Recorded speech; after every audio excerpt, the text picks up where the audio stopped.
Halo teman-teman, jumpa lagi dengan saya Igel O7.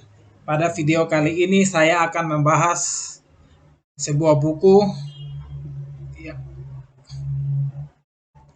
yang ditulis oleh Bapak Renal Kasali. Judulnya adalah Self Driving. Menjadi driver atau passenger adalah pilihan. Buku ini merupakan salah satu buku bestseller di Indonesia. Inilah yang diajarkan para CEO tanggas kepada kaum muda dan eksekutifnya agar keluar dari perangkap passenger. Buku ini memiliki beberapa bab. Pada video kali ini saya akan membahas tentang bab 1 dan saya akan membuat video lainnya di bab 2, bab 3 dan bab selanjutnya. Buku ini memiliki total 12 bab. Pada bab 1 ini kita akan membahas tentang ini soal mandaritas kehidupan. Antara tahu dan bisa, jadilah driver, arah dan resiko. Tahap pertama, mandat dipegang orang tua. Tahap kedua, melepas ketergantungan. Tahap ketiga, belajar hidup dalam dunia baru. Biasakan belajar keluar dari zona nyaman. Dan tentu saja, mandaritas untuk menggunting benang-benang kusut. Oke, kita langsung saja. Kata pengantar. Bergabunglah dalam gerakan From Passenger to be Driver. Dari penumpang menjadi pengemudi.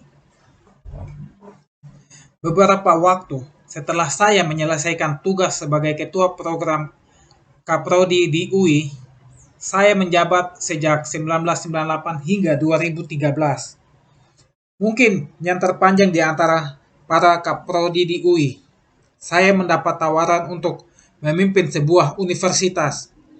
Belum lama menjalani pekerjaan baru itu, pihak yayasan memperkenalkan beberapa pejabat senior dari sebuah kampus ternama di Amerika Serikat. Rupanya mereka telah ditunjuk oleh yayasan untuk memberikan semacam ahli pengetahuan untuk universitas baru ini. Saya pun harus berangkat ke kampusnya di Boston untuk melihat semua isi dapur universitas ini. Mulai dari cara mereka merancang perkuliahan, pembinaan, dosen, dan penelitian. Teknologi yang dikembangkan sampai aspek keuangan, governance, dan operasionalnya. Singkatnya, untuk menjadi rektor, saya pun harus kuliah lagi. Saya masih ingat di salah satu gedung kolega saya mengajak kami merumuskan visi misi universitas. Pada gilirannya, saya menjelaskan perbedaan antara driver dan passenger. Untuk menjelaskan, seperti inilah rata-rata mahasiswa Indonesia. Dan seperti inilah yang ingin kita bangun. Maksud saya, dunia usaha menghendaki manusia-manusia berkarakter, driver, dan kompetensi. Namun juga cekatan, gesit, berinisiatif, dan kreatif. Namun, di berbagai kampus, tanpa disadari, yang terjadi justru pembentukan manusia-manusia passenger. Kaum muda cenderung pandai, namun outputnya adalah manusia-manusia penumpang yang sering saya temui di dalam angkot atau bis kota. Fokusnya adalah buku teks, yaitu memindahkan pengetahuan dari buku teks ke kertas ujian. Jadi pintar itu adalah pintar kertas, dan sarjananya sangat mungkin menjadi sarjana kertas. Ditambah dengan model pendidikan dasar yang membiasakan siswanya menghafal sambil melipat tangan dan duduk manis di bangkunya, maka terbentuklah generasi pasif yang mengakibatkan mereka kalah dengan anak-anak muda yang tak bersekolah. Namun memilih merantau ke luar negeri menjadi buruh migran atau TKI. Anak-anak sekolah terisolasi dari lingkungannya yang dinamis, sedangkan para TKI yang tak sekolah tinggi dipaksa lingkungan berpikir kritis menghadapi dunia baru yang sangat menuntut. Mereka melatih kegesitan, belajar dari kehidupan. Kalau diceritakan begini, banyak rektor, dekan, dan dosen yang menyangkal. Tapi kalau mereka bisa diajak melihat dan berdialog sendiri dengan para TKI kita di Hong Kong, Taiwan, dan Jepang, jangan selalu melihat ke negara-negara Arab dan Malaysia. Maka saya yakin mereka akan berubah pikiran. Akibat pendidikan yang demikian, kita melihat fenomena passenger yang sangat menonjol dalam kalangan terdidik. Lalu saat menjalani peran sebagai eksekutif muda, mereka menjalani kehidupan rutin sehingga dikendalikan oleh autopilotnya yang terprogram rapi, cenderung menghindari resiko. Bahkan di bangku kehidupannya, mereka boleh mengantuk dan atau tertidur. Sementara bagi seorang manusia driver, jangankan tertidur, mengantuk saja tidak boleh. Dari analog itulah kemudian muncul visi universitas, yang kalimat akhirnya menjadi begini. Creating graduates from passengers to drivers in their life, organization, and new ventures. I love that idea, ujar salah satu utusan kampus Amerika itu. Untuk itulah visi misi kami dihubungkan dengan pemikiran itu. Saya jadi teringat dengan pidato saya di depan para wisudawan di Pierre Mendes French Universities, Grenoble, Prancis, 28 Juni tahun 2012, yang juga saya berjudul Be a Driver. Entah mengapa, setelah itu puluhan mahasiswa dari Tiongkok dan India berebutan foto dengan saya. Saya menduga tiba-tiba saja mereka tersentuh dari lamunan bahwa selama ini mereka dipersiapkan menjadi driver untuk memajukan perekonomian bangsanya. Bayangkan tanpa diberi ruang untuk komplain, bar, atau target, mereka terus dinaikkan oleh atasan dan perusahaan mereka, sehingga tak ada waktu bagi mereka untuk duduk diam. Ibaratnya, kalau tidak berenang, nafas mereka ada di dalam air. Mereka dipaksa berenang, mengayuh, dan berlari cepat. Persis seperti ucapan mendiang Sheikh Muhammad Al-Maktoum yang meletakkan dasar-dasar perubahan di Dubai. Kita ini seperti rusa di padang sabana yang dikelilingi harimau-harimau yang siap memangsa. Kalau tidak bisa lari lebih kencang, maka kita akan menjadi mangsa mereka. Tetapi, mengubah mentalitas memang bukan perkara mudah. Namun bukanlah pendidikan diberikan untuk mengubah manusia. Maksud saya untuk menghidupkan simpul-simpul berpikir mereka agar kelak mampu berpikir dan mengeksplorasi ilmu pengetahuan secara mandiri. Dan ilmu pengetahuan hanya akan hidup kalau ditanam dalam jiwa-jiwa yang siap menghadapi tantangan. Pertanyaannya, bagaimana melatihnya? Sudah tepatkah cara-cara yang dilakukan pusat-pusat pelatihan dan learning center yang dikelola perusahaan-perusahaan nasional? Apakah dengan memberikan ilmu berupa pengetahuan manajerial, mereka otomatis akan mendapatkan kompetensi? Untuk itulah buku ini saya tulis. Tidak mudah memang, karena inilah renungan dan akumulasi pengetahuan yang saya kembangkan selama lebih dari 30 tahun mengabdi sebagai pendidik sekaligus sebagai praktisi manajemen. Sama rumitnya dengan menuliskan pemikiran-pemikiran dalam buku ini. Buku ini sendiri, konsepnya sudah ada dalam otak saya sejak tahun 2010. Namun baru benar-benar selesai beberapa hari setelah perayaan Idul Fitri 1413 Hijriah, Juli sampai Agustus 2014. Draftnya saya bawa kemana-mana, baik dalam negeri maupun di luar negeri.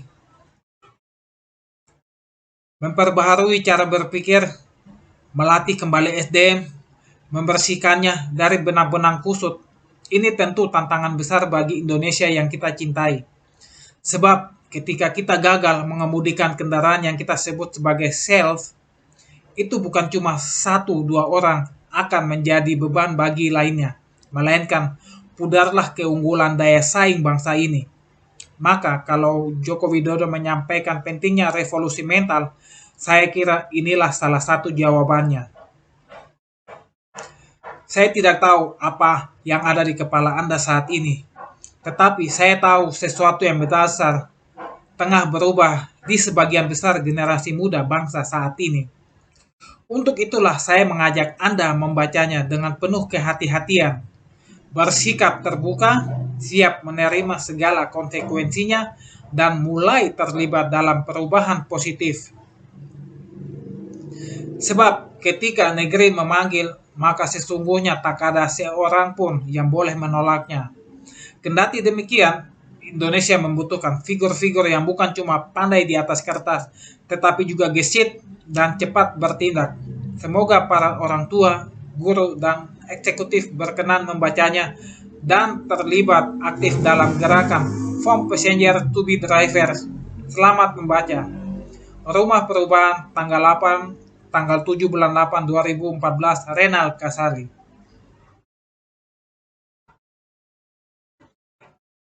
Orang jujur itu mujur, tetapi jujur dan disiplin seperti sekeping koin dengan dua sisi, saling melengkapi karena kejujuran harus menjadi komitmen dan komitmen dibentuk oleh self-disiplin.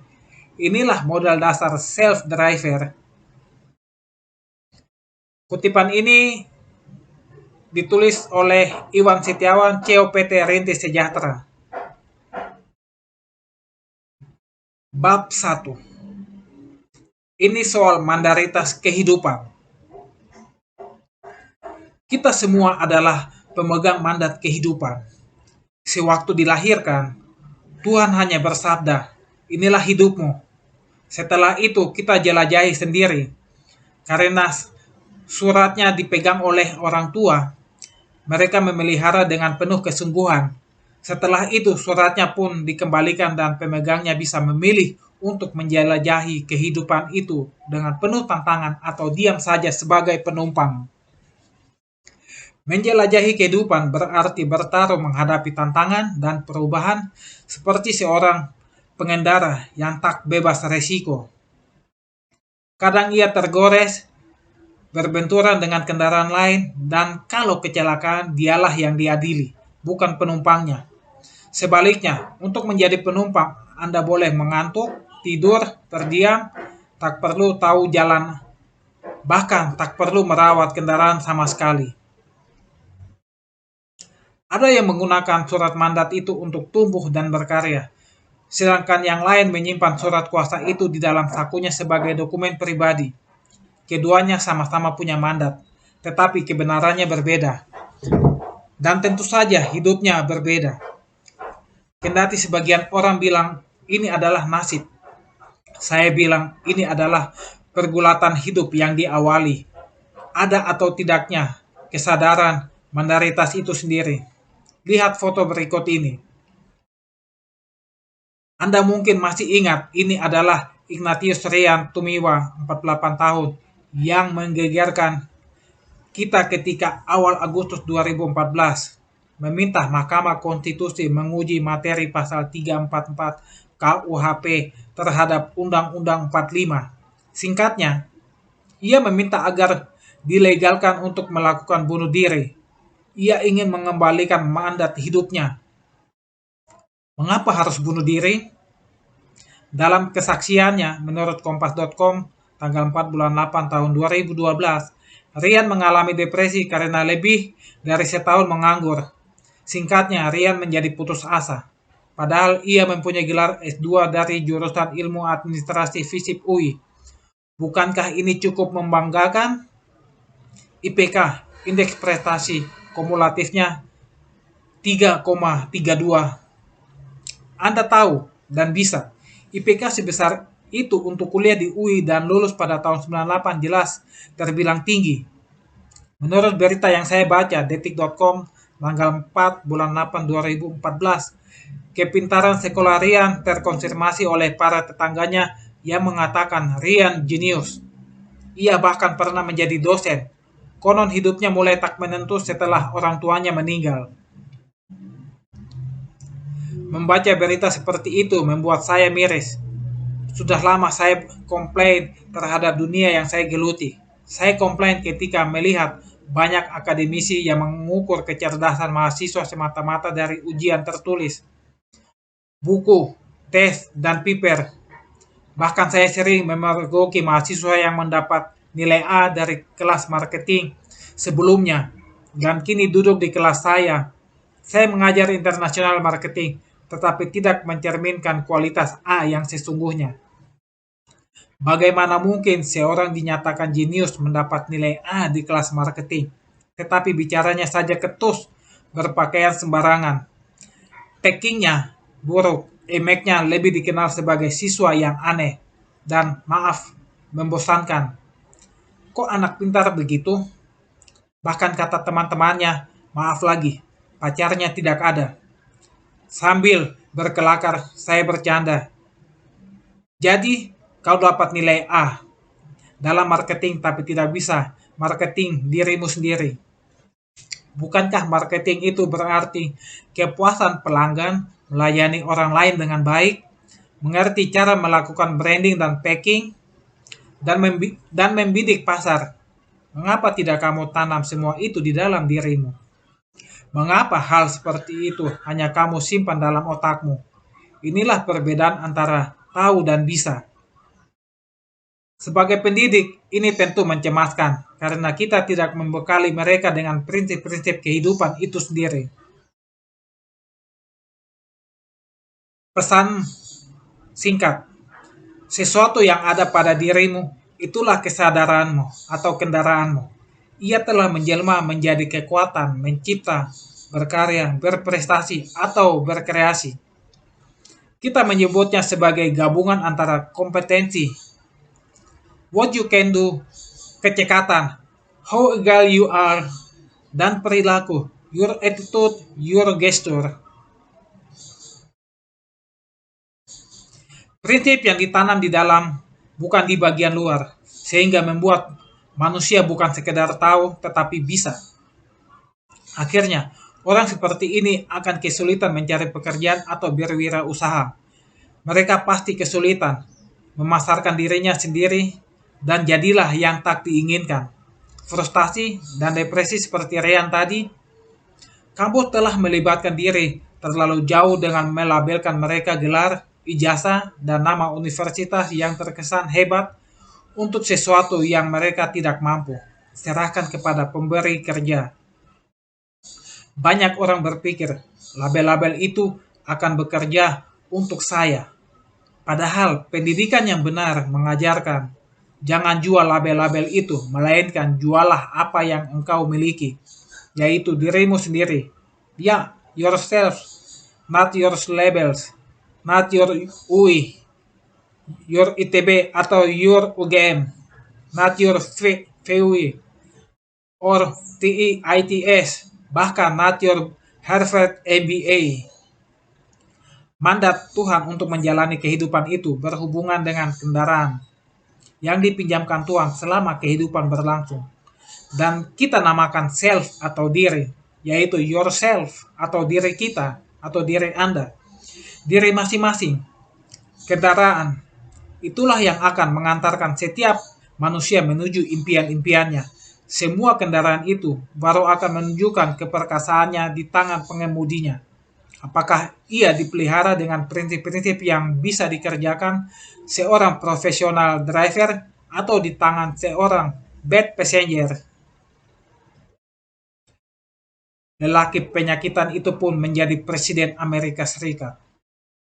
Banyak orang menyesali kekurangan yang dimilikinya sebagai alasan dari keterpurukannya. Ada hal tertentu yang memang tak bisa kita ubah. Anda misalnya, tak bisa meminta kepada Tuhan untuk dikirim kembali ke dalam rahim orang lain agar mempunyai bentuk dan kekuatan fisik yang berbeda. Tentu tidak. Tetapi masa depan kita itu sesungguhnya menjadi tanggung jawab kita juga. Driver adalah sebuah sikap hidup yang membedakan dirinya dengan passenger. Anda tinggal memilih, ingin duduk manis, menjadi penumpang di belakang, atau mengambil resiko sebagai driver di depan. Sesuatu yang ada pada dirimu, itulah kendaraanmu. Ia telah menjelma menjadi kekuatan mencipta, berkarya, berprestasi, atau berkreasi. Kita menyebutnya sebagai gabungan antara kompetensi, what you can do, kecekatan, how a guy you are, dan perilaku, your attitude, your gesture. Dan untuk itu, Anda memerlukan kendaraan dan pengemudinya. Kendaraan itu milik Anda. Demikian juga pengemudinya. Sekarang, mengertilah kita bahwa ada ratusan ribu rian di sekitar kita yang butuh perhatian dan kasih sayang. Sebagian dari mereka mungkin ada yang benar-benar mengalami depresi dan sakit jiwa yang memerlukan perawatan. Mungkin pendidikan dan gelar terlalu berat bagi mereka, tapi mereka butuh kepengasuhan dan transformasi besar-besaran. Bahkan mungkin korban-korban berikutnya ada di rumah Anda, pada benih-benih yang lahir dari Anda sendiri, atau dari pegawai yang kurang Anda bina dengan baik. Jadi, ia sangat mungkin.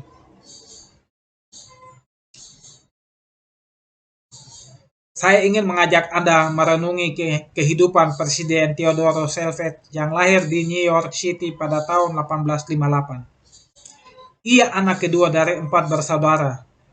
6 generasi Roosevelt yang datang dari negeri Belanda ini mewarisi berbagai penyakit degeneratif seperti rabun jauh dan alergi bronkial yang parah.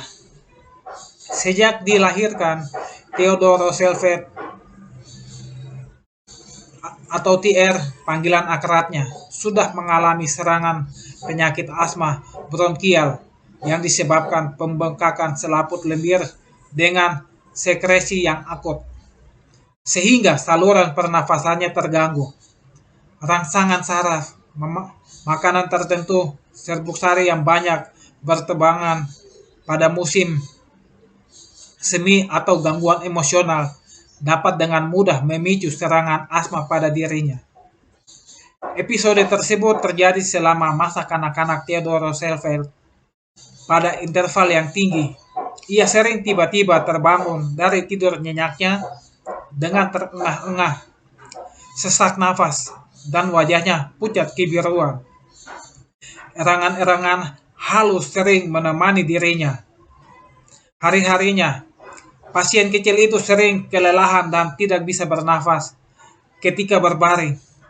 Kalau sudah tidur, bunyi nafasnya bisa berisik. Namun, menurut catatan sejarah, Theodore Roosevelt kecil hanya menemukan kenyamanan tidur dalam pelukan ayahnya. Asma yang diderita Roosevelt terus berlanjut bahkan kemudian disertai dengan diare. Ini menunjukkan bahwa saluran ususnya juga sensitif terhadap alergi. Perjalanan mengubah nasib. Pada tahun 1869, ayah Theodore Roosevelt melakukan perjalanan ke luar negeri, berharap perubahan iklim dapat mengurangi penderitaan kedua anaknya. Mereka mengunjungi Prancis, Italia, Austria, dan Jerman yang memiliki tekanan udara lebih rendah dengan debu dan serbuk sari yang kadarnya jauh lebih aman. Lalu, mereka mengunjungi Mesir. Di sana Theodore Roosevelt dibawa ke sebuah kawasan spa untuk diterapi. Alergi pernafasan dan gangguan pencernaan yang dialami Theodore Roosevelt menghambat perkembangan fisiknya. Kesehariannya tampak pucat, kerempeng kecil untuk anak seusianya, dengan kaki kurus, mata biru, dan rambut berpasir. Giginya menonjol, ortodontik. Di kemudian hari, Roosevelt menyembunyikan bentuk giginya yang buruk itu di bawah kumis walrusnya. Singkat cerita, Theodore Roosevelt kecil dikenal sebagai anak penyakitan yang prestasi sekolahnya bisa terganggu. Tetapi nasihat hebat datang dari ayahnya saat ia berusia 11 tahun. Kata ayahnya, Theodore Roosevelt, percuma saja engkau belajar keras kalau tubuhmu rapuh. Kendaraan pribadimu yang lemah itu tidak akan pernah bisa membawamu ke masa depan yang engkau impikan lewat sekolah. Namun, di balik kelembutannya, ayahnya Theodore Roosevelt adalah seorang pria tegar yang mendorong anak-anaknya membangun tubuhnya dengan latihan yang sistematis. Ia membuat gimnasium pribadi di teras terbuka rumahnya. Di sana, di bawah arahan instruktur khusus, Theodore Roosevelt dilatih dengan penuh kesabaran dari hari ke hari, tahun ke tahun, mengangkat beban push up dan melatih kelenturan dengan palang sejajar. Bentuk dadanya yang sempit perlahan-lahan berubah menjadi berotot dan bidang. Kelemahan lain datang kemudian, rabun jauh ekstrim. Ini pun agak terlambat diketahui karena Theodore Roosevelt tak pernah belajar di sekolah formal dan melihat ke arah papan tulis. Maklum, karena fisiknya lemah, Theodore Roosevelt harus ikut homeschooling dengan guru privat, sehingga miopianya tidak diketahui orang tua. Jadi pandangannya hanya dipakai untuk menulis dan membaca jarak dekat. Di kejauhan, ia hanya bisa melihat garis samar-samar. Cacat matanya pertama kali diketahui saat ia diajarkan ayahnya menembak pada usia 13 tahun. Ia sama sekali tidak bisa membidik sasaran jauh. Dilengkapi dengan kacamata berlensa tebal, Theodore Roosevelt berlatih menembak sampai mahir.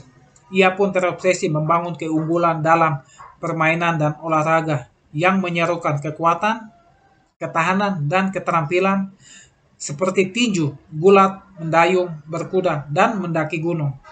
Ia juga menjadi petenis yang andal, bahkan judo, karate, dan renang. Nasihat ayahnya benar-benar merasuki jiwanya.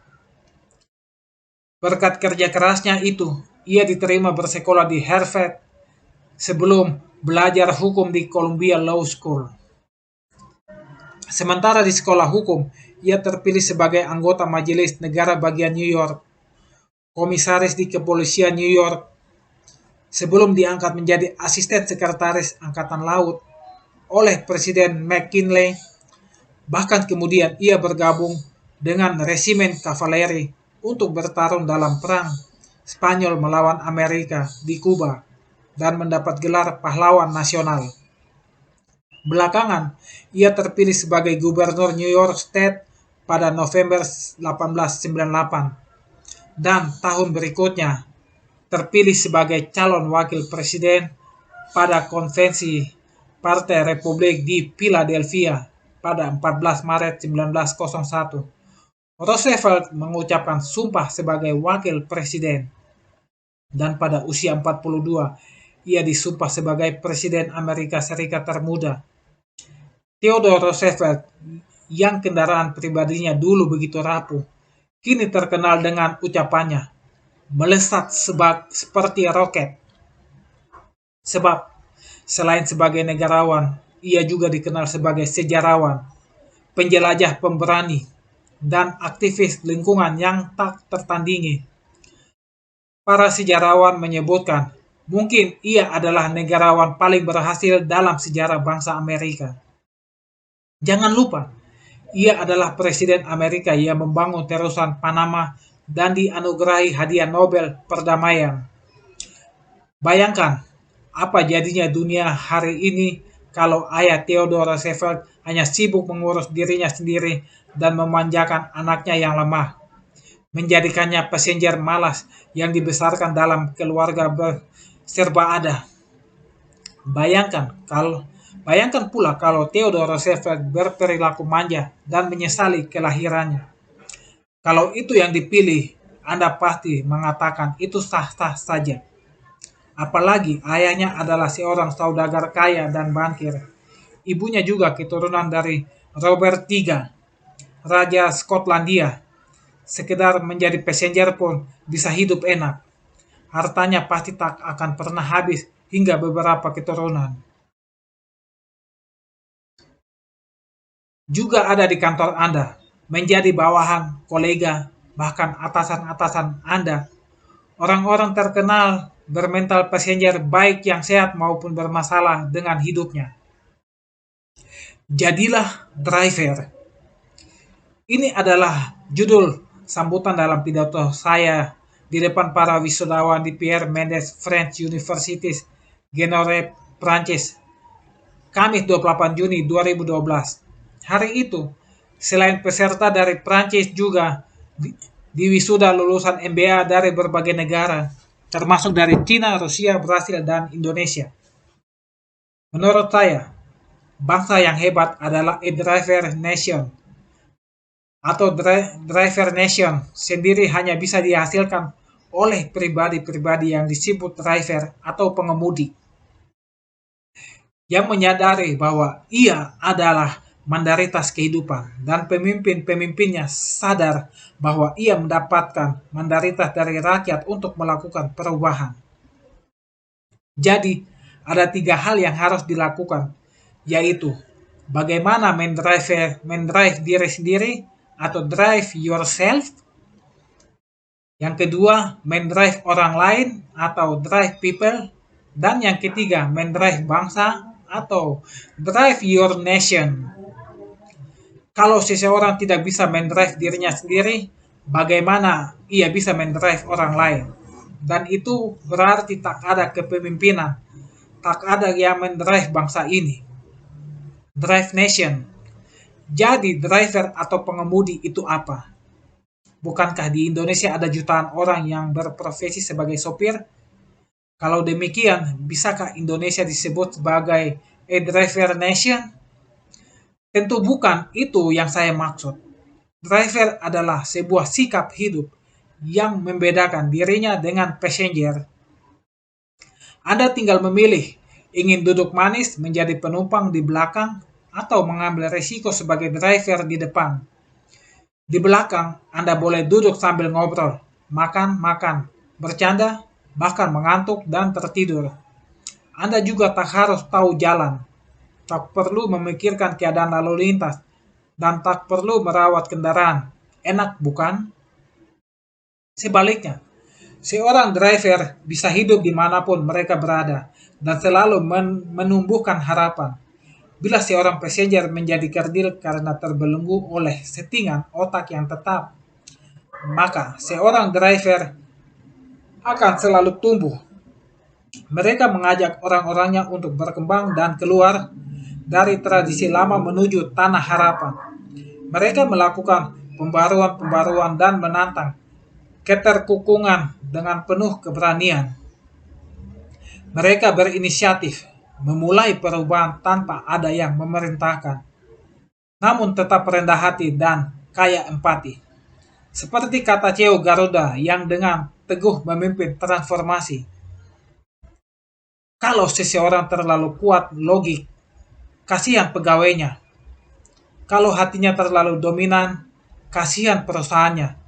Dengan kata lain, seorang driver harus seimbang antara logik, rasionalitas, hitung-hitungan, analisis, dan targetnya.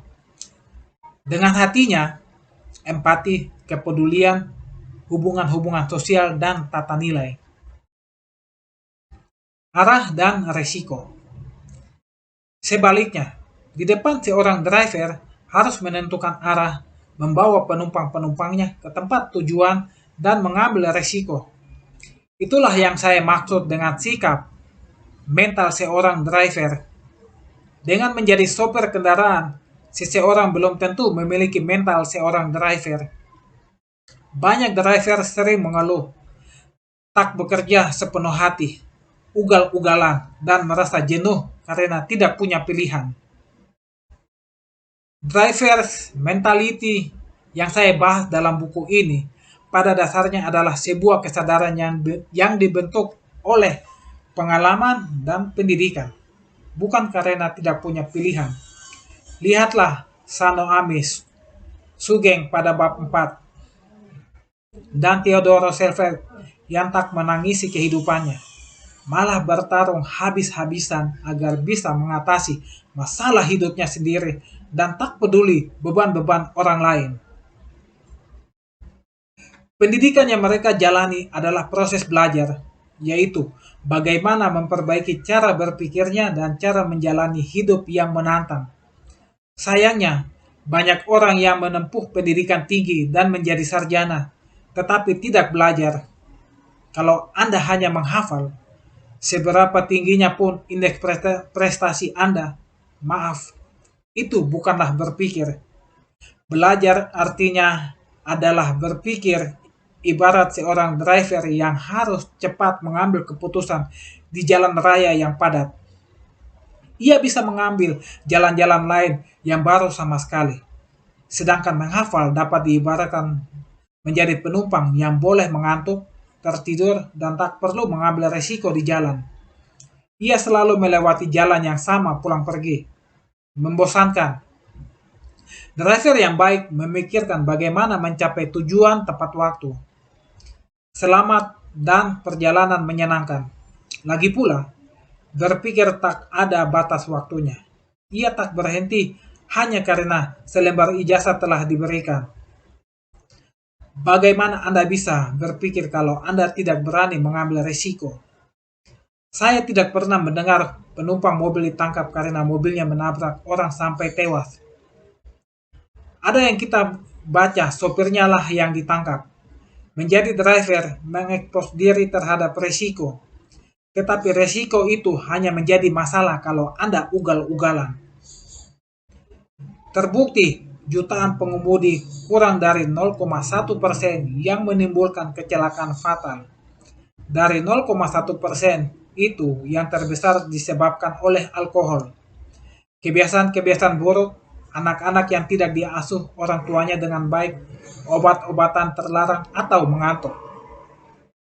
Pesan singkat, seorang driver tidak cukup hanya bermodalkan tekad dan semangat. Ia butuh referensi dari pengetahuan akademis. Perbedaan passenger dan driver. Passenger hanya penumpang. Driver mengemudikan kendaraan menuju titik tertentu. Passenger tidak harus tahu arah jalan. Driver mutlak harus tahu jalan. Passenger boleh mengantuk, boleh tertidur. Driver dilarang mengantuk, apalagi tertidur. Passenger tidak perlu merawat kendaraan. Driver harus mampu merawat kendaraan. Passenger sebuah pilihan yang bebas dari bahaya. Driver sebuah pilihan mengekspos diri pada bahaya. Itulah perbedaan antara passenger dan driver. Sopir-sopir yang terperangkap dalam kemacetan sudah pasti harus bersabar diri, mengumpat, menyalahkan wali kota atau gubernur. Tak ada orang yang menyalahkan cara berpikirnya sendiri. Padahal, siapa bilang tidak ada jalan lain? Menuju kota Roma saja pintu masuknya ada banyak. Di Indonesia, ada jutaan jalan tikus yang bisa Anda tembus dengan motor ojek. Pilihannya ada banyak, tetapi memulainya tidak mudah. Jalan-jalan baru itu memusingkan, banyak jalan buntu. Dan orang yang enggan mencobanya menyebut itu sebagai a dead end, jalan buntu. Padahal, jalan buntu bagi seorang driver adalah sebuah detour atau perputaran. Tidak enak memang, tetapi lama-lama Anda akan merasakan manfaatnya karena Anda jadi tahu alternatif. Mengapa manusia terdidik tidak melakukan seperti itu? Itulah passenger mentality atau mental passenger. Kita telah berubah menjadi bangsa yang nyaman. Ketika manusia sudah takut melakukan kesalahan kecil, ia akan masuk ke dalam perangkap mentalitas penumpang. Sekolah tidak boleh mendidik anak-anaknya takut melakukan kesalahan dengan pendidikan hafalan. Sebab orang-orang yang tak pernah melakukan kesalahan sesungguhnya adalah orang yang tak berbuat apa-apa. Lantas, bisakah orang-orang yang tak berpendidikan tinggi menjadi driver? Tentu saja bisa. Hanya saja kapasitasnya terbatas.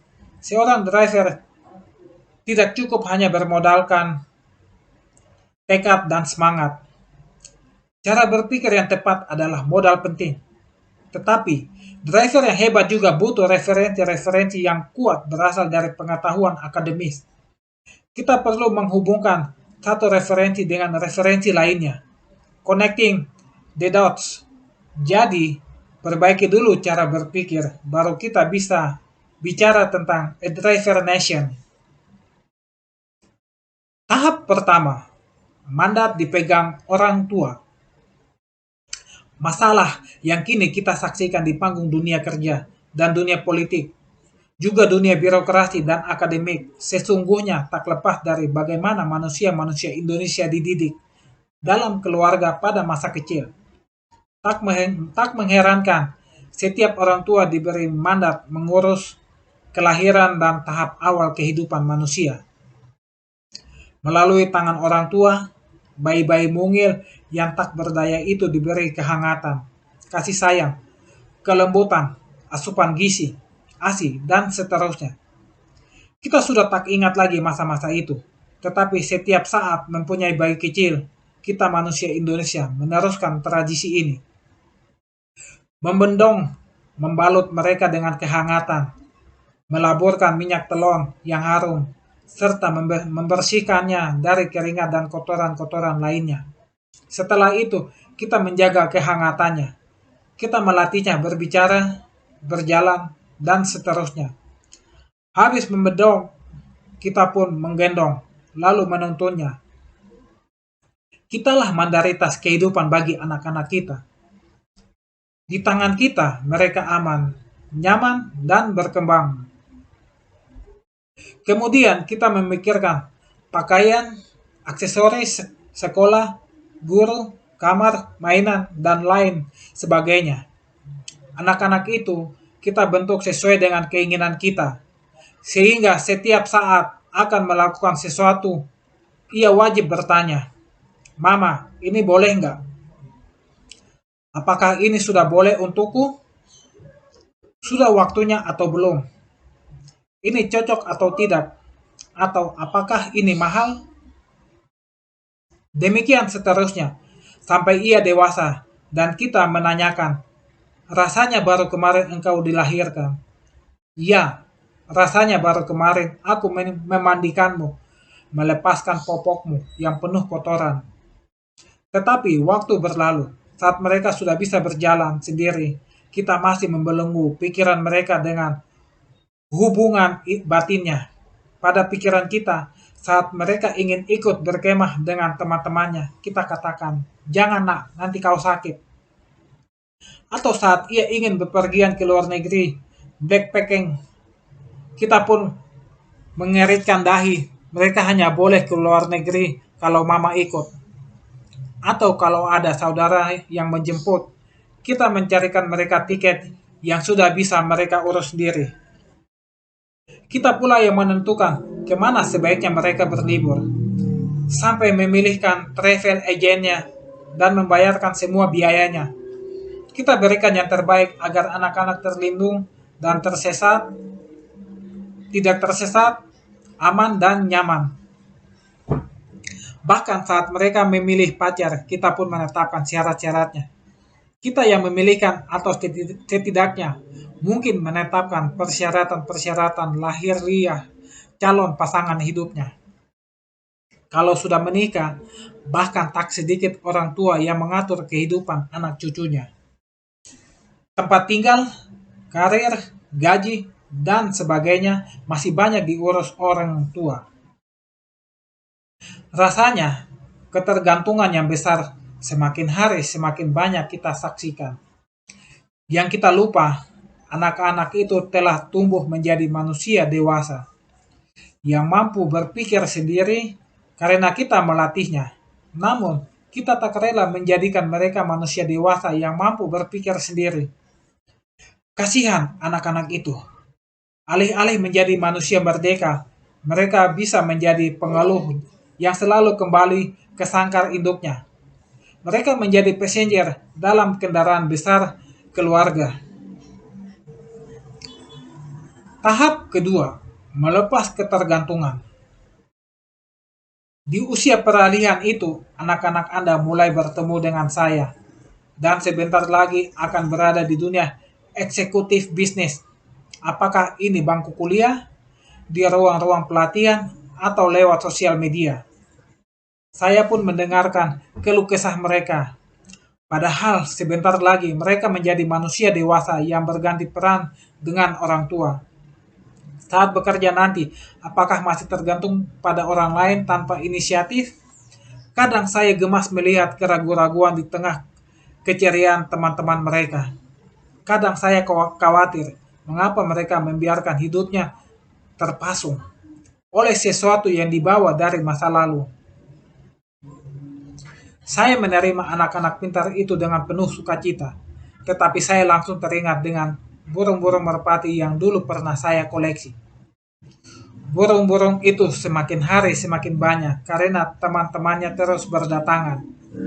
Sementara yang sudah berada di dalam kandang tak pernah kabur ke kandang milik tetangga. Anda tahu apa yang saya lakukan? Persis. Sayap-sayapnya saya potong agak pendek, lalu antara bulu-bulu itu kami jahit dengan benang. Jadi mereka masih bisa terbang, tapi tidak bisa pergi jauh. Mereka hanya berada di sekitar atap rumah kami, tidak terbang jauh-jauh karena saya tidak menghendakinya. Semakin hari jumlahnya semakin banyak. Mereka beranak pinak dan mendapat jodoh dari burung-burung yang mampir ke atap rumah kami. Saya sangat bahagia, sering menerima pujian dari teman-teman. Sampai suatu ketika saya termenung, bahagiakah burung-burung itu di tangan saya? Tanpa kemampuan berkelana dan terbang tinggi, mereka pasti kehilangan jiwa yang seutuhnya. Sayap-sayap mereka yang terbelenggu pasti membuat mereka tak nyaman. Kendati mereka selalu datang mendekati tangan saya sambil berbunyi, mengangguk-angguk. Begitu jinak dan mudah saya belai atau usap kepalanya. Tetapi bahagiakah mereka? Waktu berlalu, bulu-bulunya yang saya potong sudah tumbuh kembali dan jahitan terlepas. Tetapi burung-burung yang harusnya sudah bisa terbang tinggi itu sudah tak lagi memiliki rasa percaya diri lagi bahwa mereka bisa terbang tinggi. Mereka hanya berkerumun di loteng rumah kami, sampai saya jadi berpikir, andaikan suatu saat saya tak mampu memberi mereka makan, masih bisakah mereka meneruskan keturunannya? Lalu, andaikan saya menjadi mereka, bahagiakah saya menjalani kehidupan ini? Saya jadi teringat dengan puluhan ekor gajah yang mati terbakar di sebuah pusat pelatihan hiburan di sebelah utara Thailand.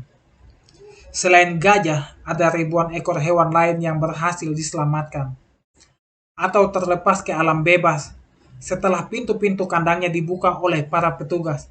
Tetapi gajah yang badannya besar malah mati terbakar. Ada apa?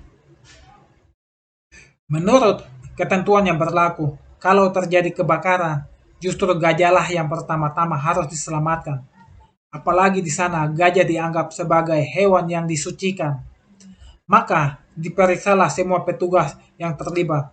Ternyata mereka pun terbukti sudah menjalankan tugasnya dengan baik. Saat api menjalar, petugas segera membuka pintu kandang dan melepaskan tali ikatan pada besi-besi yang berada di tengah kandang, yang terhubung dengan kaki gajah. Setelah semua tali dilepas dan pintu gerbang dibuka, petugas segera beralih ke kandang-kandang hewan lainnya untuk menyelamatkan satwa-satwa langka lainnya. Pesan singkat, saya berpikir selama saya sekolah, pastilah bukan hanya ilmu buku yang saya dapatkan. Saya memilih untuk melakukan perubahan. Soekarno, sejak usia muda, para pemimpin bangsa sudah belajar hidup mandiri. Bahkan diajarkan orang tua agar tak menjadi anak manja atau menjadi anak rumahan yang hanya belajar. Mereka diajak keluar dari keluarga besar, menghadapi berbagai tantangan, terlibat aktif dalam berbagai organisasi kepemudaan dan bertemu dengan tokoh-tokoh besar. Presiden pertama dan proklamator Indonesia, Insinyur Soekarno misalnya, hanya tinggal sebentar dengan orang tuanya. Setelah itu ia tinggal bersama kakeknya, Raden Harjokromo, di Tulungagung. lalu pindah ke Mojokerto supaya bisa sekolah ke European Legree School atau ILS, dengan melanjutkan ke Hugri Barger School atau HBS di Surabaya. Di kota buaya itu, menurut catatan sejarah, Soekarno menumpang pada pimpinan Serikat Islam HOS Cokroaminoto yang turut menggelorakan semangat kebangsaan dan kepemimpinannya. Ia kemudian mendirikan Jong Java atau Pemuda Jawa pada 1918 sebelum berangkat ke Bandung menjadi mahasiswa di ITB yang saat itu bernama Technisches Hogeschool. Di Bandung, Soekarno tinggal di kerabat host Cokroaminoto, yaitu Haji Sanusi, yang memperkenalkannya pada tokoh-tokoh nasionalisme lainnya seperti Ki Hajar Dewantara, Cipto Mangunkusumo, dan Dr. Dowes Dekker. Interaksi inilah yang membedakan Soekarno dengan rata-rata lulusan ITB lainnya. Maka tak mengherankan ketika lulus, Soekarno malah terlibat dalam gerakan-gerakan yang bermuara pada perjuangan merebut kemerdekaan. Ia misalnya mendirikan Algemeen Studio Club, lalu Partai Nasional Indonesia. Sebagai seorang driver, keterlibatannya bukan tanpa resiko. Insinyur muda ini bukannya memilih bekerja pada perusahaan Belanda, malahan ia menjadi tahanannya. Ia ditangkap beberapa kali, dipenjarakan di Banshee, lalu dipindahkan ke Sukamiskin. Setelah dilepaskan, ditangkap lagi, lalu diasingkan ke Flores dan ke Bengkulu. Lalu, ia baru dilepaskan pada masa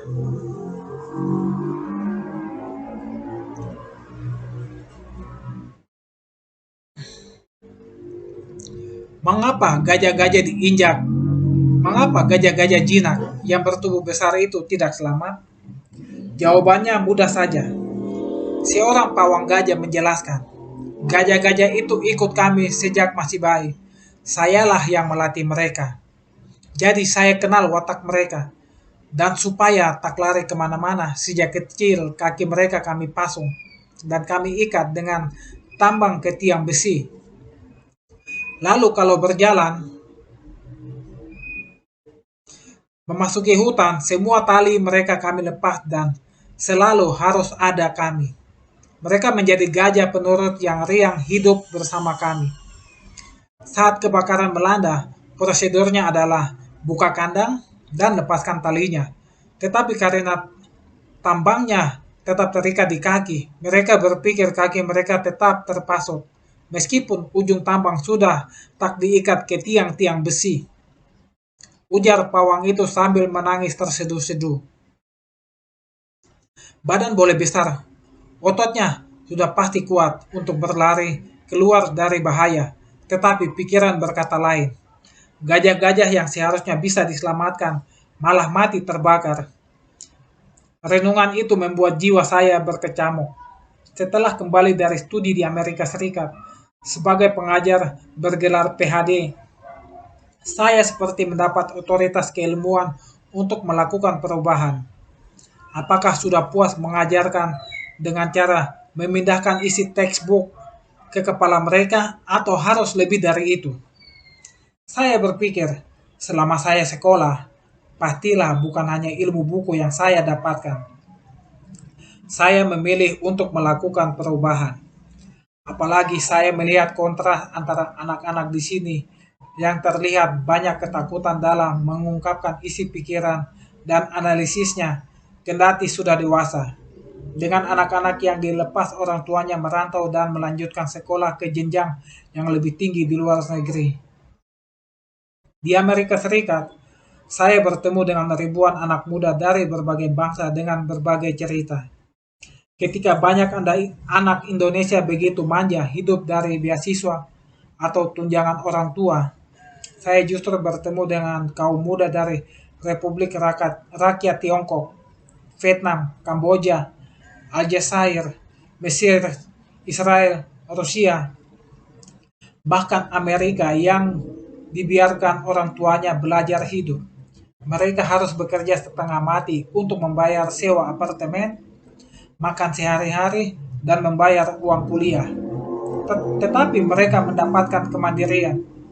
Ada yang menjadi petugas pembersih toilet yang kerjanya malam hari, memupuk kebun jagung, operator mesin pemotong rumput, atau yang paling mudah, menjaga perpustakaan, mengantar korban, atau mencuci piring di rumah makan.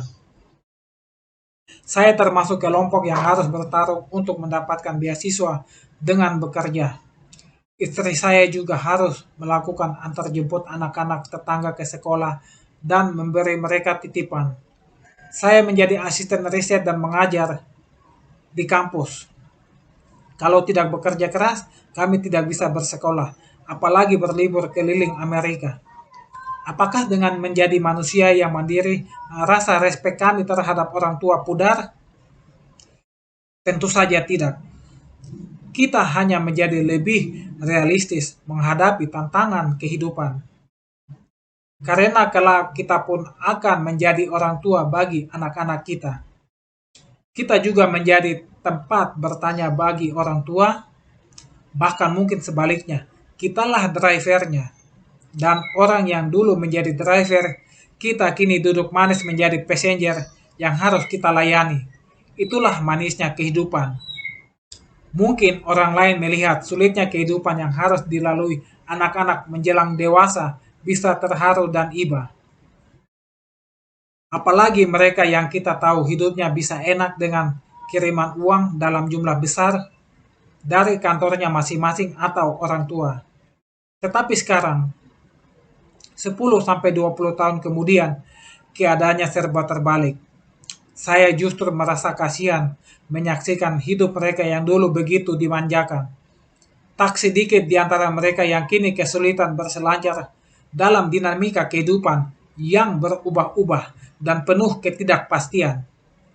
Sementara kami telah tumbuh menjadi keluarga yang independen dan terbiasa menghadapi ketidakpastian. Mereka tetap menjadi passengers, kami telah hidup sebagai seorang driver. Inilah mandat yang kami terima dan inilah yang kita bahas dalam buku ini. Pesan singkat. Saya suka tertegun melihat teman-teman kuliah yang dulu dikenal sebagai anak yang kritis dan pandai bicara. Kini mereka gagap dan sangat berhati-hati setelah berkarir cukup lama di birokrasi atau di bank sentral. Padahal jabatan mereka sudah tinggi, gaji sudah bagus. Tahap ketiga, belajar hidup dalam dunia baru. Memasuki dunia dewasa artinya menerima beban, tanggung jawab, menjadi petarung dalam dunia kerja. Dari menjadi beban orang lain, kini terbebani memikul tanggung jawab. Dari meminta uang, kini mulai mandiri dan perlahan-lahan memberi. Dari passenger menjadi driver. Dan supaya kelak bisa hidup layak, diperlukan inisiatif dan keberanian menjalankan cara-cara baru yang berlaku dalam dunia baru. Inilah tahap awal pembentukan eksekutif dan manusia mulai bekerja dengan ilmu manajemen. Di berbagai penjuru dunia, kita selalu bekerja atau berwirausaha dengan aturan, baik aturan tertulis maupun tidak tertulis. Dan disadari atau tidak, lagi-lagi kita berhadapan dengan banyak pihak yang bisa memasung kaki, tangan, dan pikiran kita. Di pekerjaan tertentu misalnya, Anda akan berhadapan dengan norma-norma yang menghormati atasan secara berlebihan. Bawahan, apalagi anak baru, seakan dilarang berbicara. Anda menjadi takut. Salah, takut berinisiatif. Ada juga kultur perusahaan atau organisasi yang senang menggunjingkan kesalahan yang dilakukan seseorang. Setiap teguran dari atasan bunyinya panjang seperti gong.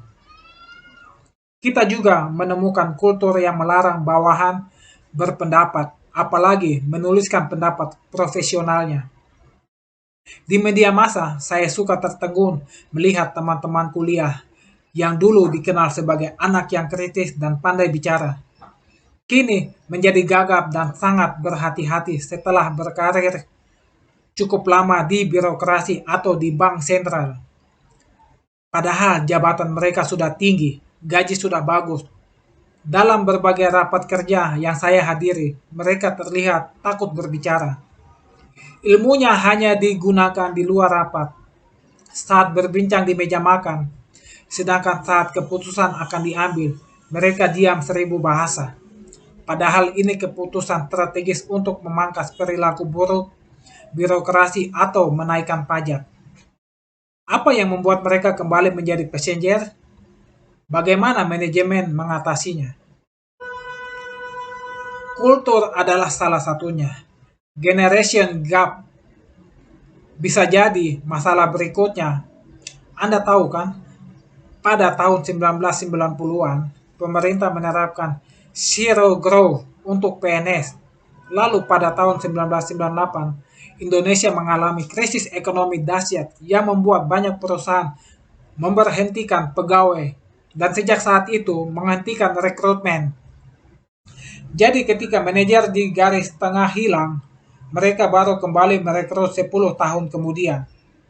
Tahun 2008 sudah begitu, generasi baru ini benar-benar berbeda.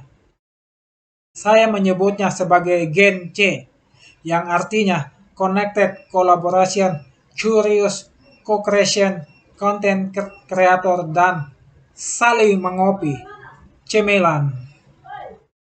Bagaimana generasi tua yang 20 tahun di atas mereka?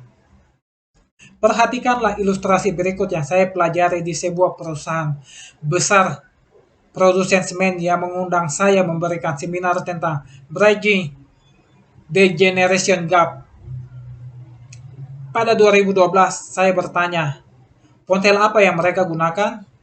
Dan semua mengeluarkan dari sakunya, seperti yang saya duga, banyak yang masih menggunakan ponsel Nokia. Dan sebagian lagi BlackBerry. 3 orang diantaranya mengantongi tablet Android Galaxy S3 dari Samsung. Mudah diduga, siapa saja mereka. Itulah 3 generasi berbeda, berusia 50-an, 30-an, dan 20-an. Di tengah-tengahnya kosong. 3 generasi itu mewakili generation gap yang mewakili tugas saya untuk menjembataninya. Di tengah perusahaan lain atau di birokrasi, bahkan ada 4 generasi. Yang satu bilang, tulis, write me, generation.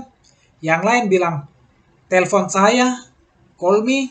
Sedangkan 2 generasi lainnya bilang, email saya, atau email generation. Dan text me, SMS generation. Harap maklum, rata-rata usia artinya kelompok yang terbanyak. Pegawai di BUMN, perusahaan minyak nasional kita adalah 49 tahun. Di TVRI, dugaan saya rata-rata usia sudah 51 tahun. Di sebagian besar BUMN sudah 50 tahunan. Apalagi di sektor-sektor yang relatif stabil dan sektor komoditi. Kehutanan, perkebunan, semen, baja, kereta api, jalan tol, perdagangan, perkapalan, dan seterusnya. Yang generasinya agak mudaan dan diperbankan, telekomunikasi, customer goods, jasa, dan tentu saja airlines. Selebihnya generasi muda Indonesia. Generasi yang menggenggam Android Samsung, bertarung menghadapi generation gap, bertarung menghadapi generasi yang kata mereka relatif berwatak feodal. Feodal takut menghadapi perubahan, bicaranya satu arah, meetingnya lama, dan tidak ada keputusan. Semua serba uang, lamban, berubahnya pelan-pelan, itu artinya tak ada perubahan sama sekali. Feodal, ujar mereka. Tetapi bagi orang yang dituding feodal, sebaliknya, anak muda ini dianggap sebagai self-centered. bahkan narsis, dan asik sibuk sendiri. Mereka punya dunia yang sulit dimengerti, dinilai kurang gigih, kurang berdisiplin, dan perilakunya kutu loncat. Sebuah studi yang dilakukan oleh Badan Riset Kronos menyebutkan di tataran global generasi baru ini dibesarkan dalam kultur yang berbeda. Sebanyak 13% dilahirkan di luar negerinya, menuntut kebebasan yang lebih besar. 40% pekerja muda bekerja di rumah. 77% memiliki akun FB atau Facebook. 93% menggunakan ponsel dan 26% berbicara lebih dari satu bahasa asing. Inilah persoalan terbesar dalam generation gap yang dihadapi bangsa yang membiarkan anak-anak mudanya lahir, dibesarkan, dididik, dan dilatih bekerja sebagai passenger. Kalau ini dibiarkan, maka institusi akan rusak, kemampuannya berinovasi akan terhambat, dan manajemen tidak bisa bekerja dengan baik. Organisasi itu kelak akan kesulitan bersaing menghadapi serbuan dari tenaga kerja asing yang sedari muda dilatih menjadi good driver. Ketika anak-anak muda dibuat menjadi pasif, hanya bekerja berdasarkan arahan, atasan, dan inisiatifnya, dimatikan, mereka akan menjadi sama dengan generasi tua yang terbiasa bergerak dalam lingkungan yang pasti-pasti, statis, dan lambat. Padahal dunia ini telah berubah menjadi amat kompetitif, dinamis, cepat berubah, dan serba gerak cepat. Dan anak-anak yang bisa melakukan perubahan di dunia baru itu adalah anak-anak yang terlatih mengelola ketidakpastian, yang berani mencari jalan-jalan baru, yang sejak di bangku SLTA terlatih mengambil inisiatif. Secara teoritis, harusnya anak-anak muda ini bisa lebih maju dari generasi terdahulu, karena mereka dibesarkan dalam ruang teknologi yang berbeda dan ruang orang tuanya. Anda mungkin pernah mendengar istilah button theory. Ya, button, tombol atau knob, yang biasa dijumpai pada hampir semua alat elektronik. Generasi yang lahir sampai tahun 1975-an sangat terbiasa bekerja dengan alat yang ada buttonnya. Namun, pada era touchscreen dewasa ini, anak-anak muda yang lahir pasca 75 sudah mulai bekerja dengan gadget tanpa button. Lantas, apa kaitan button teori dalam generation gap dan gagasan be a driver? Begini, ketika diberi gadget, orang tua selalu mencari buttonnya. Dan sebelum menanganinya, orang tua selalu memulainya dengan bertanya. Mereka banyak tanya kepada kaum muda atau orang lain dan minta dijelaskan ini itu. Kalau tidak bisa juga, entah didiamkan atau mereka yang lebih pintar akan mencari buku manualnya. Mencari petunjuk, iramanya menjadi lamban dan butuh waktu. Sementara bagi anak-anak muda, begitu diberi gadget, mereka langsung mengotak-atiknya, bahkan melakukannya tanpa membaca manualnya terlebih dahulu. Learning by doing. Maka ketika ditanya kaum tua, mereka pun berteriak, "Wah, mengapa kita tidak dicoba dulu?" Biasakan belajar keluar dari comfort zone atau zona nyaman. Belum lama ini, saya dititipkan sekitar 200 orang tentara berpangkat kolonel. Amanah ini datang dari Menteri BUMN, Dahlan Iksan, yang sangat peduli terhadap persoalan yang dihadapi oleh orang-orang yang pernah berjasa mengawal negara. Oleh Kepala Staf TNI Angkatan Darat atau Kasat, yang ketika itu dijabat Jenderal Muldoko. Saya diberitahu bahwa kolonel-kolonel ini adalah perwira-perwira yang hebat dan telah menjalani karirnya tanpa celah. Beberapa di antaranya adalah mantan komandan pada era-era yang sudah sangat teruji, mantan atasan pertahanan di luar negeri, dan sebagian sudah ikut kursus di Lemhanas atau Sesko TNI. Jadi, dari segi kompetensi dan kepribadian, mereka adalah orang-orang hebat dan mudah ditempatkan di BUMN atau korporasi. Masalahnya adalah, semua kolonel berharap dapat disematkan bintang di pundaknya, menjadi jenderal. Bukankah tinggal selangkah lagi? Namun, sejarah telah berubah. Untuk mendapatkan bintang, mereka kini harus punya jabatan. Sementara jumlah jabatan yang tersedia kini jauh lebih terbatas.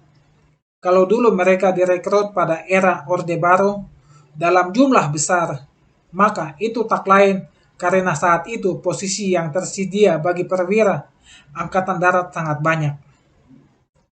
Berpangkat kolonel saja saat itu, kalau dikaryakan di luar kedinasan militer, maka mereka bisa menjadi bupati, wali kota, atau minimal duduk di fraksi ABRI pada tingkat provinsi.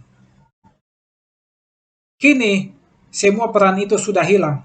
Kita hidup pada era demokrasi, sehingga semua posisi itu pengisiannya ditentukan oleh pilihan rakyat, bukan pemerintah atau perintah komandan.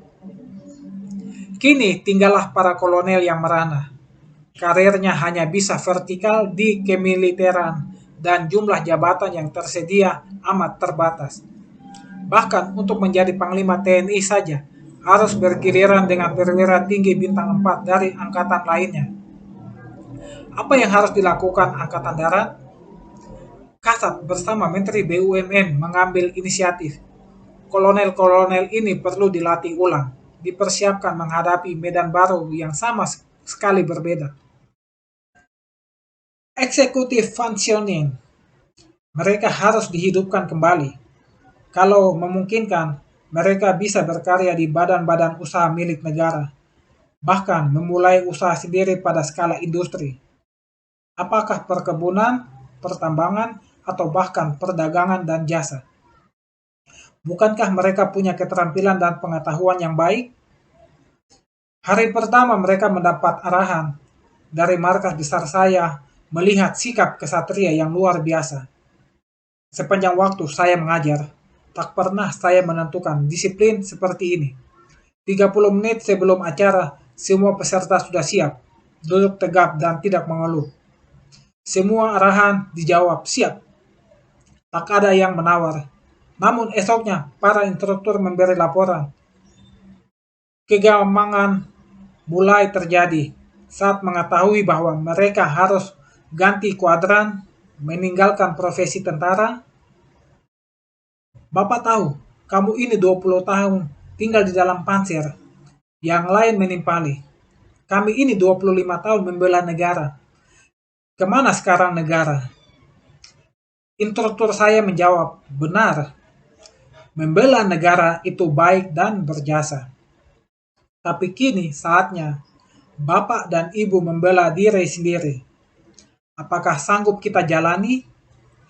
Mereka mulai berpikir, apa yang ingin saya sampaikan sederhana saja, yaitu betapa rumitnya bagi kita, manusia yang bertahun-tahun secara rutin melakukan satu saja kegiatan yang sama. Untuk keluar dari zona yang nyaman, selama ini kita jalani, ibarat sopir yang setiap hari pulang pergi lewat jalan yang sama. Lama-lama, kita sama sekali tak mengenal adanya jalan baru. Bukan karena tak mampu berjalan mencari jalan baru lagi, melainkan karena sudah terlalu nyaman dengan jalan yang sudah kita kenal. Persis seperti kata Albert Einstein, persoalan perubahan yang dihadapi manusia bukanlah mengadopsi hal-hal baru, melainkan sulitnya membuang kebiasaan-kebiasaan lama. Yang saya ketahui, tingkat kecepatan beradaptasi masing-masing perwira amat beragam.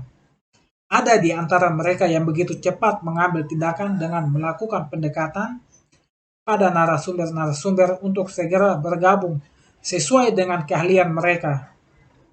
Jauh sebelum pelatihan itu berakhir, namun sampai hari terakhir, tak sedikit yang masih terlihat ragu dan menunggu instruksi lebih jauh. Hal berbeda saya temukan ketika bertemu dengan sekitar 100 wanita karir yang difasilitasi oleh majalah Pesona. Kali ini saya diminta memberikan bimbingan bagaimana tips mengambil pensiun dini. Kepada panitia, saya minta diizinkan agar tema pensiun dini diganti menjadi memasuki karir kedua. Pensiun dini mengesankan kita tak terpakai lagi, sehingga seakan-akan kita dicampakkan perusahaan.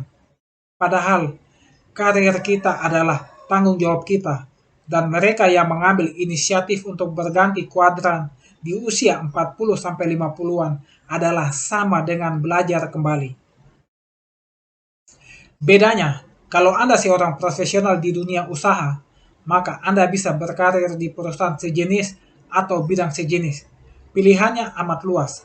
Namun, bagi seorang tentara, karirnya bisa jadi sama sekali baru, atau paling-paling masih seputar soal pengalaman.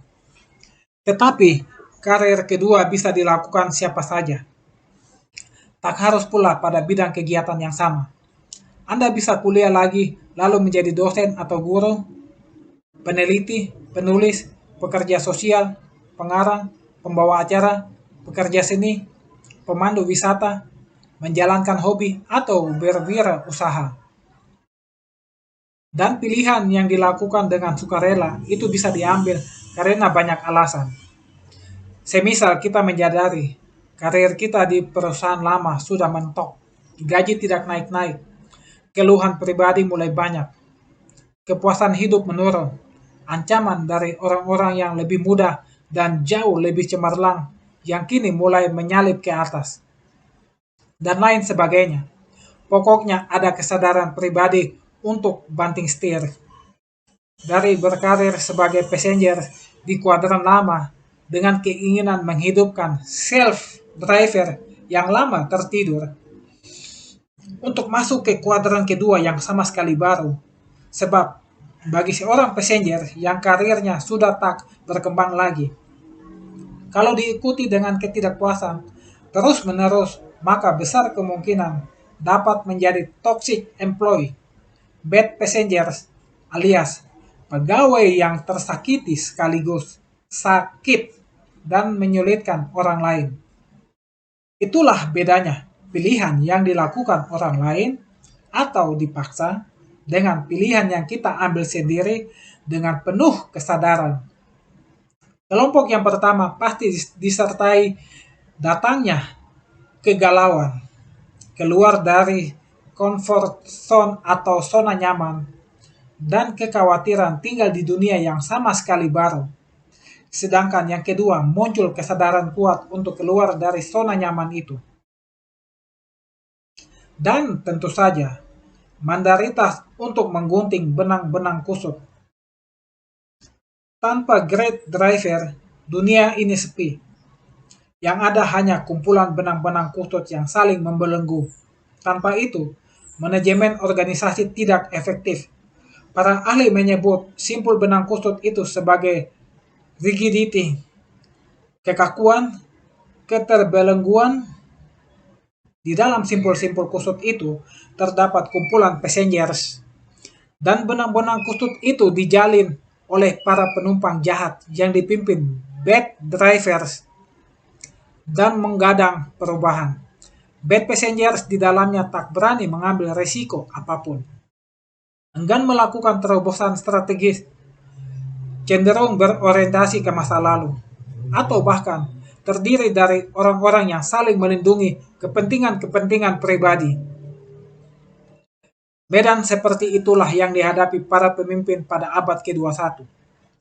Tantangannya adalah bagaimana membuka belenggu-belenggu itu sehingga oksigen kehidupan bisa mengalir, meremajakan sel-sel tua yang nyaris mati, dan membuat organisasi segar kembali.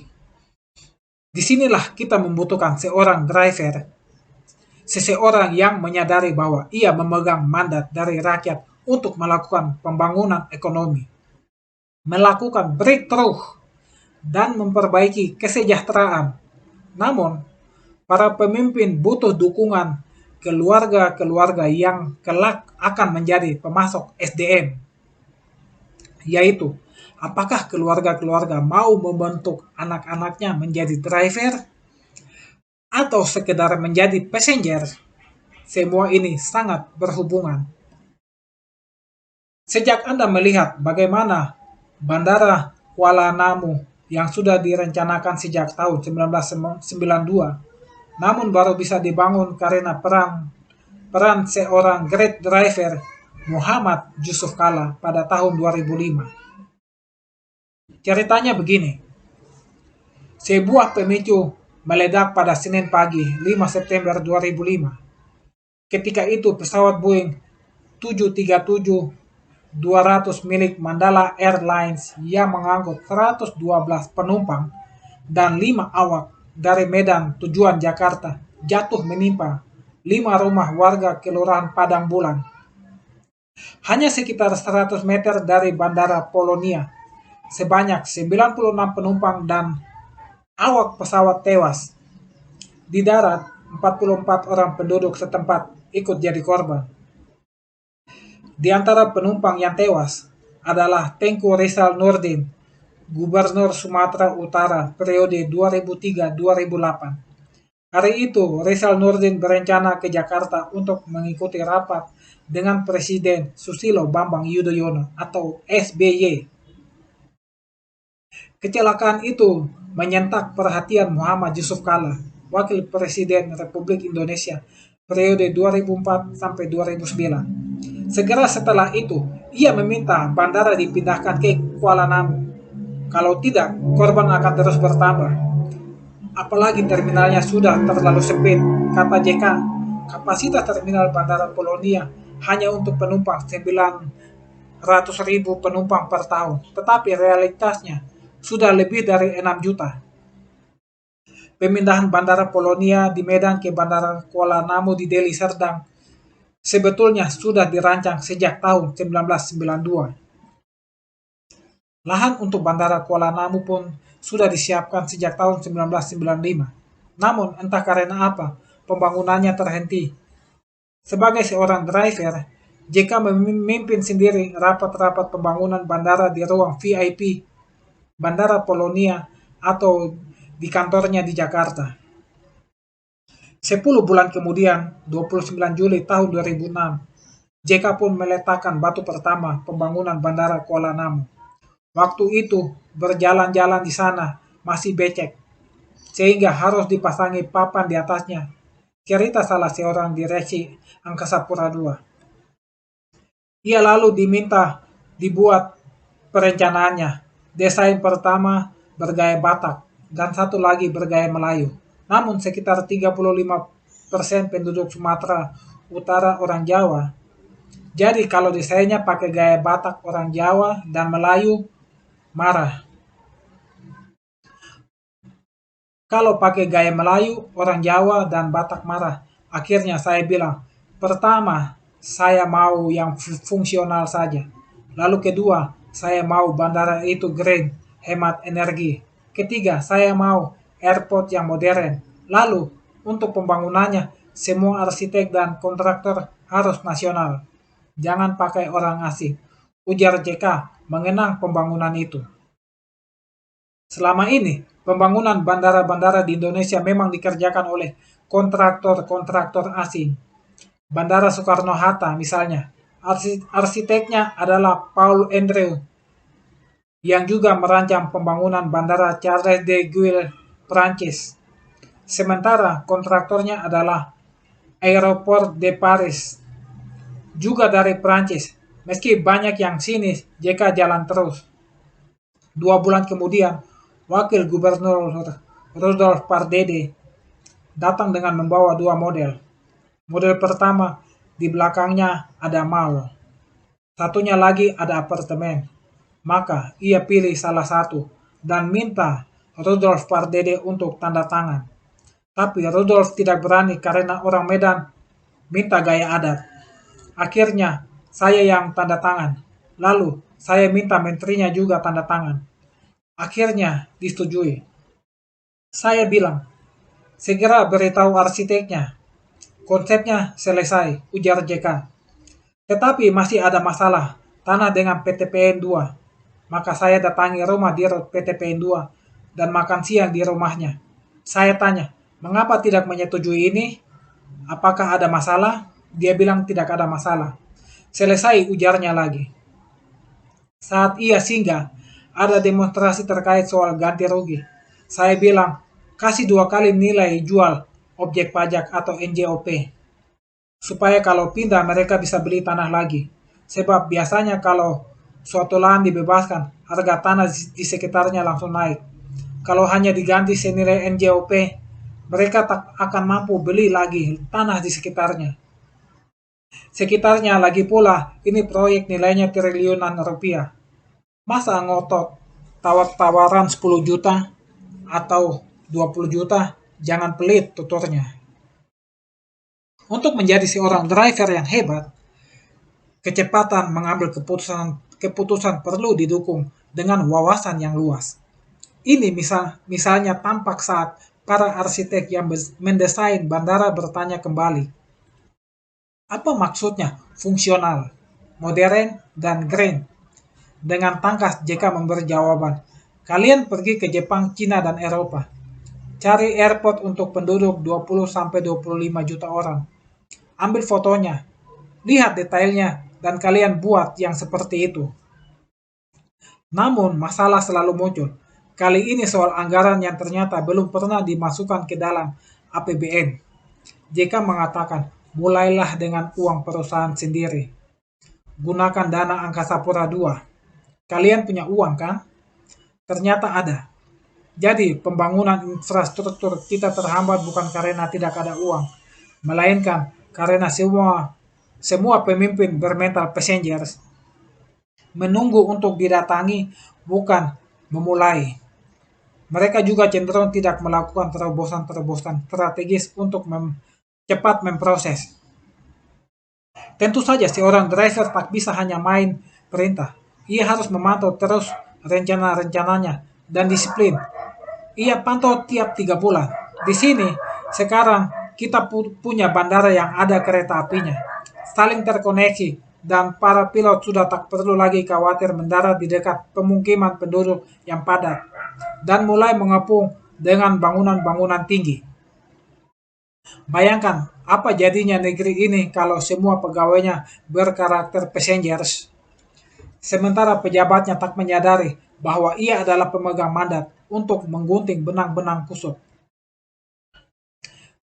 Oke teman-teman, sekian pembacaan bab 1 dari buku milik Bapak Profesor Renal Kasali dengan self-driving atau self-driving menjadi driver atau passenger. Saya akan membaca bab 2 pada episode selanjutnya. Sekian dan terima kasih.